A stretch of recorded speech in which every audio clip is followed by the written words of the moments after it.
Welcome to another episode of the Business English Podcast. I'm your host Rob, and it's fantastic to have you all tuning in today. This podcast is your go-to guide for mastering English in a professional setting, especially tailored for non-native English professionals working in that environment. We understand the challenges and the nuances of English in the workplace, and that's exactly what we're here to help you with. In today's episode, we're diving into a topic that is absolutely crucial in any professional environment: the art of formality. We're going to explore pro phrases for across the business spectrum. You see, the way we introduce ourselves, request information, deliver important news, or even wrap up conversations can vary vastly based on the level of formality required. And in the world of business, striking the right balance is absolutely key. Have you ever wondered how formal or informal you should be in a business meeting? Or what phrases are best suited for an email to a new client versus a quick chat with a colleague? Well, you're in the right place. Today, I'll guide you through various scenarios, providing examples of formal, semi-formal, and informal phrases that you can use. This is not just about learning these phrases, but understanding when and how to use them effectively. And that's not all. We'll also delve into what not to say in a business setting. It's equally important to know the phrases that could potentially be inappropriate or misunderstood in a professional context. So, whether you're prepping for that big chat, hobnobbing with the big cheese, or simply looking to refine your business English skills, this episode is packed with insights and practical tips. Let's get started, shall we? But first, spin the decks.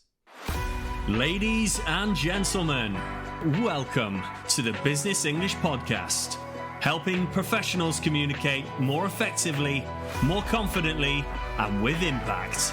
With your host, Rob, from Energetic English. Let's get down to business.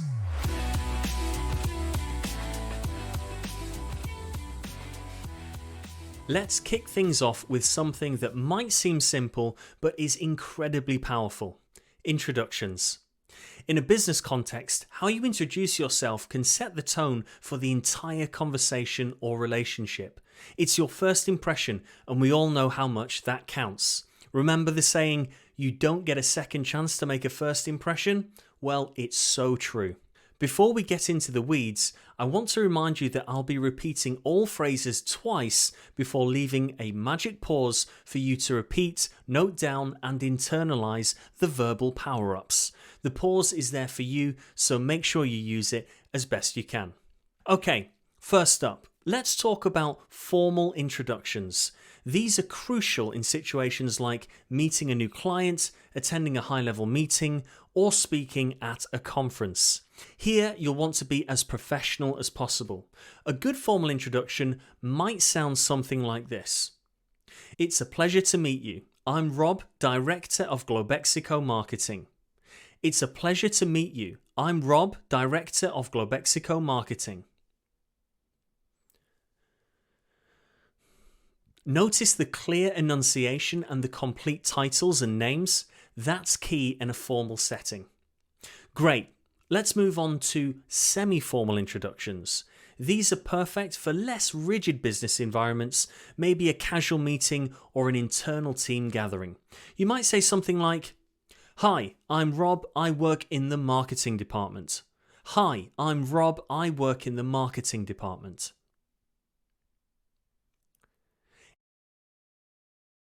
It's friendly yet professional, smooth yet sturdy. And now lastly, informal introductions.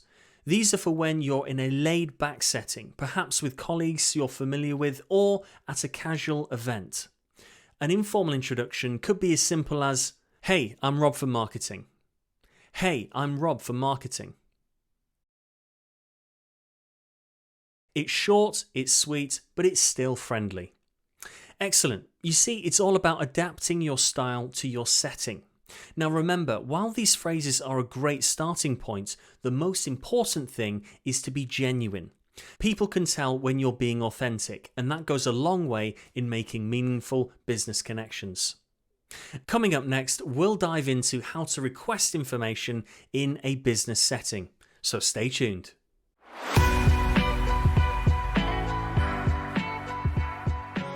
Next on our agenda is a crucial aspect of business communication: requesting information.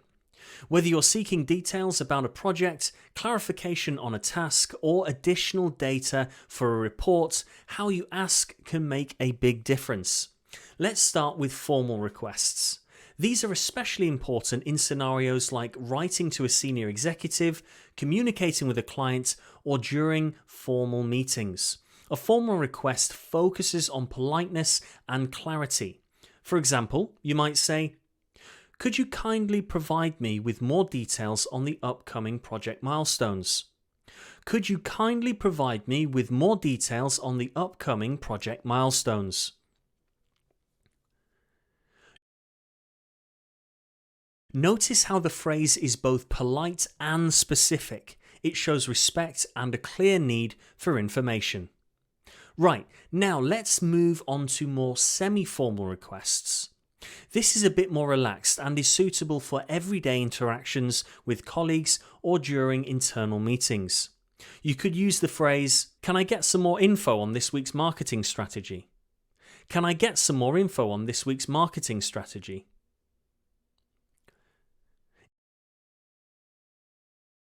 It's direct yet friendly. Excellent. Lastly, we have informal requests. These are perfect for quick chats with your teammates or in a casual work setting. An example would be, "Can you tell me more about our social media plan?" Can you tell me more about our social media plan?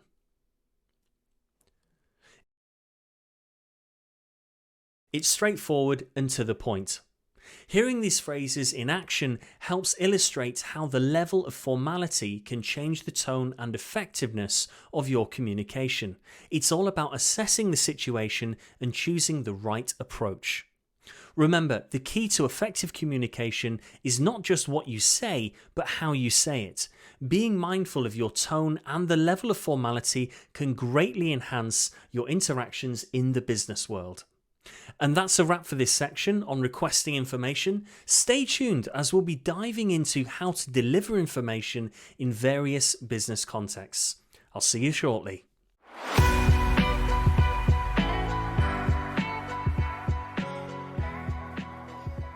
Now, let's shift our focus to another integral part of business communication: delivering information. How you convey messages, updates, or decisions can significantly impact how your message is received and understood. It's not just about what you say, but also choosing the right tone and the level of formality, as we discussed previously. When it comes to formal communication, it's often about sharing information in a clear, respectful, and professional manner.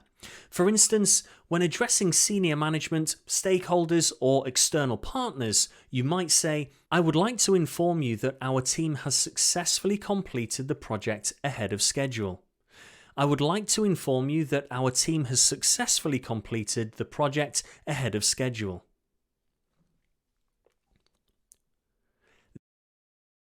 This type of communication is polished and precise, reflecting professionalism. Excellent. Moving on, semi-formal communication strikes a balance. It's professional yet not overly formal, subtle for internal meetings or emails to colleagues. For example, "Just letting you know that our meeting has been rescheduled to Wednesday."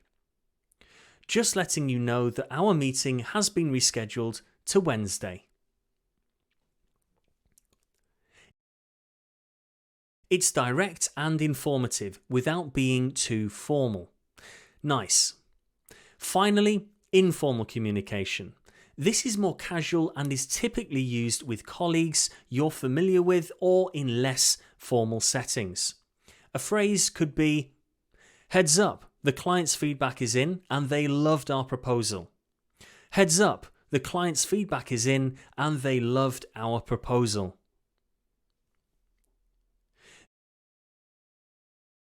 This message conveys a relaxed and friendly tone. As you can hear, The way we deliver information can greatly influence the dynamics of a conversation or a meeting. It's about being aware of the setting and choosing the most effective way to communicate your message. And that concludes our segment on delivering information. Coming up, we'll explore how to request a follow-up in business communications. So stay with us.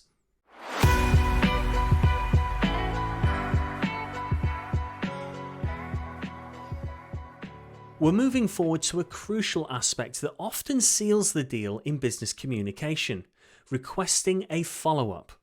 Follow-ups are vital. They ensure that the conversation keeps moving, that actions are taken, and that everyone is on the same page. How you request a follow-up can vary greatly depending on the formality of the situation. In more formal scenarios, such as dealing with high-level executives, clients, or external stakeholders, your language needs to reflect respect and professionalism. You might say something like, "I would appreciate a follow-up on this matter." "I would appreciate a follow-up on this matter."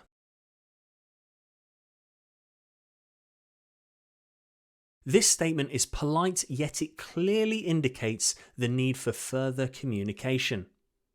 Now, in a semi-formal context, like internal meetings or regular team check-ins, the tone can be more relaxed. You could say, "Can we touch base on this later?" "Can we touch base on this later?"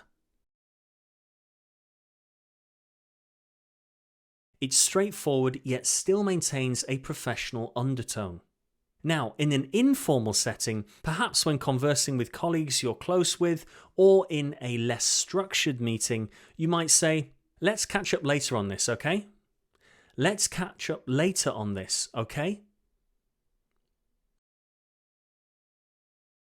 It's casual, friendly, and implies a follow-up without being too formal.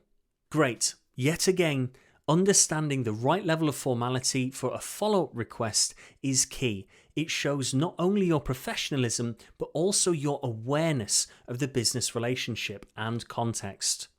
Through these examples, you can see how tailoring your follow-up request to the situation can keep the conversation productive and maintain the right tone.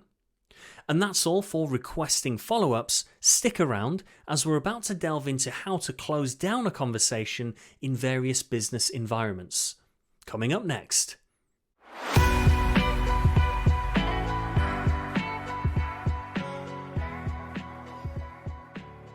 Let's now turn our attention to an equally important skill in business communication: closing down a conversation. Knowing how to end a conversation appropriately can leave a lasting impression and set the stage for future interactions. It's about wrapping things up in a way that's respectful, clear, and appropriate to the context. In formal situations, like after a meeting with a senior executive or a formal business event, it's crucial to be polite and professional. A good way to close a conversation might be, "Thank you for your time. I look forward to our next meeting." "Thank you for your time. I look forward to our next meeting."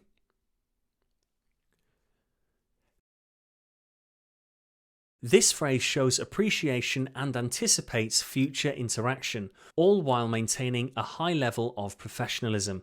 In a semi-formal setting, such as internal team meetings or less formal business gatherings, you can afford to be a bit more relaxed, and so you might say, "Thanks, we'll speak soon." "Thanks, we'll speak soon."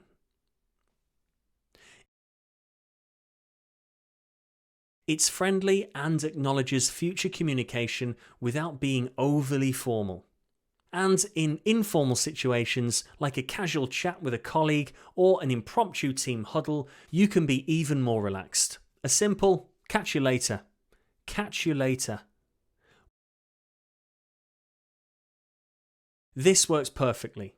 It's casual, friendly, and indicates the conversation has come to a natural close. As these examples show, the way you close a conversation can vary significantly based on the context and relationship you have with the other person. It's all about judging the situation and responding appropriately. And with that, we conclude our section on closing down conversations. I hope these tips and practices help you leave your conversations on a very positive note every time.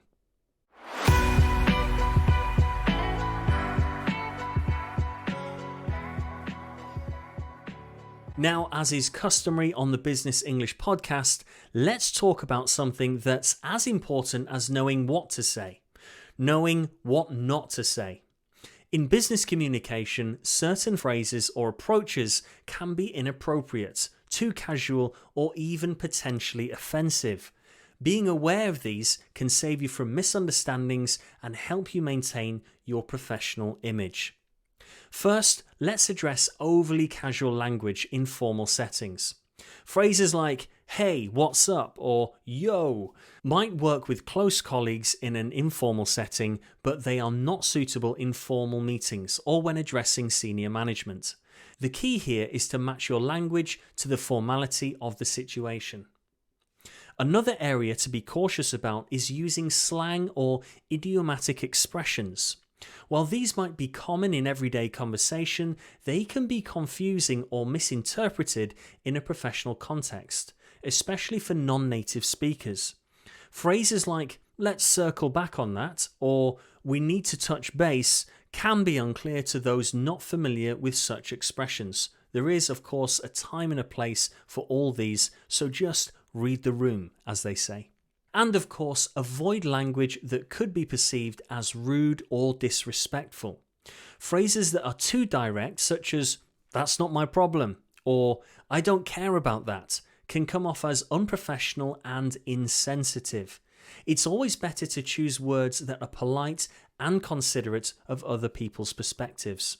It's also wise to steer clear of negative phrases. Instead of saying, "That's impossible," or "That can't be done," try to frame things positively or constructively. For instance, "That's challenging, but let's explore what we can do." "That's challenging, but let's explore what we can do."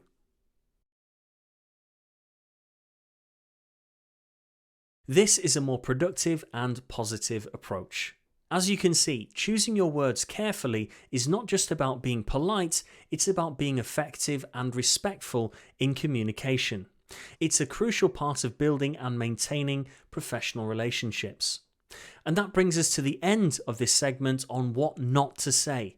Remember, in business communication, it's not just about conveying a message, it's about doing so in a way that is respectful, clear, and appropriate for the setting.